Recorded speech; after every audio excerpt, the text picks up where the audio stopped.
I say the East African community was set up not as a community, but as a common services organization. Because the British, as the rulers of East Africa, they had, as I said, colony here, protectorate in Uganda, and then the mandate in Tanganyika. They were doing the administration. So they found Nairobi as a central point to coordinate the administration, the business, the control, the security, and so on.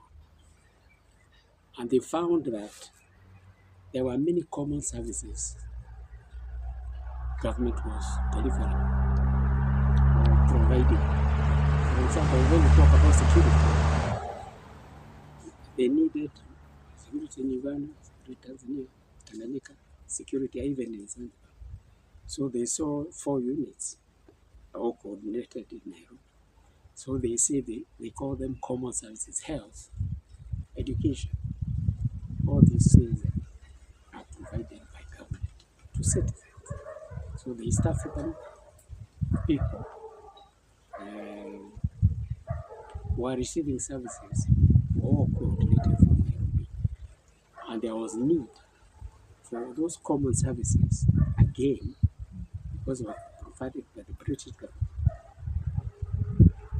to be organized in a systematic way.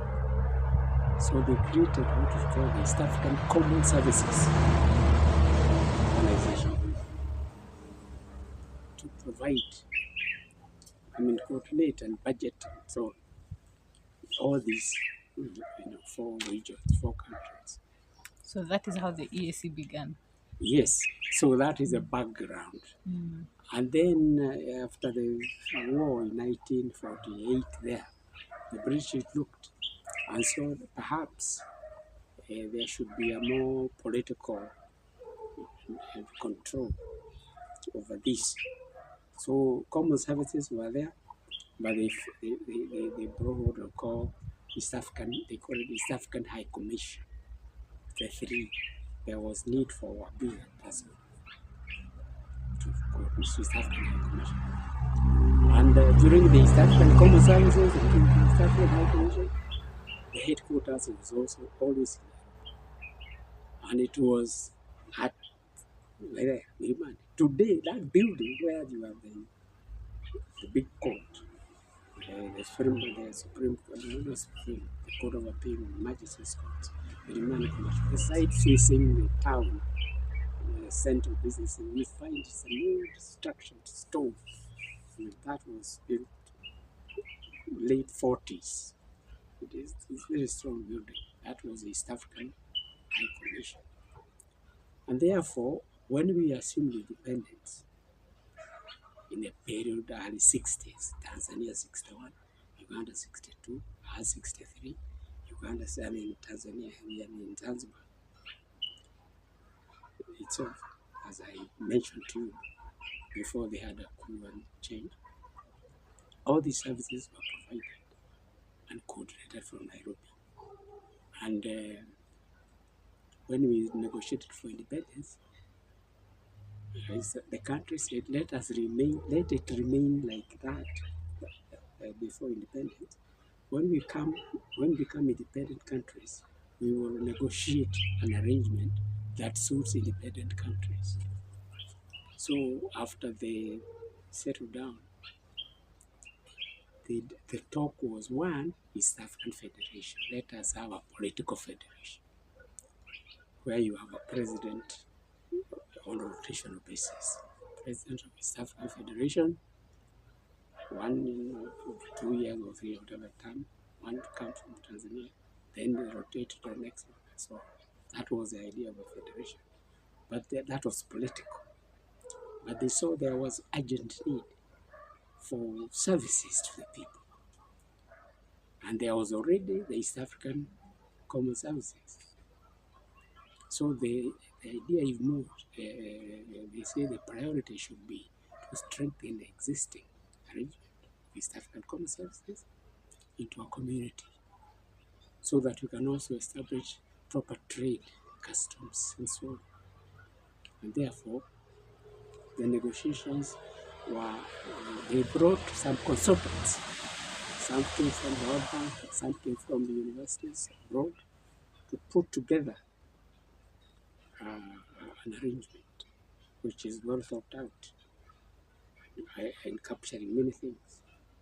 And then the idea of East African community was formalized into a treaty between the three countries, and it's called the Treaty of East African Cooperation. And that treaty formed the community. Even today, it is a basis of what the community runs. Now, Kenya had to make sacrifices because before, during the common services of East Africa, everything was headquartered in Nairobi, except the ports. The ports were in Mombasa, because you don't have a port headquartered in Nairobi and the operations are in Mombasa. So we had everything run from customs to everything.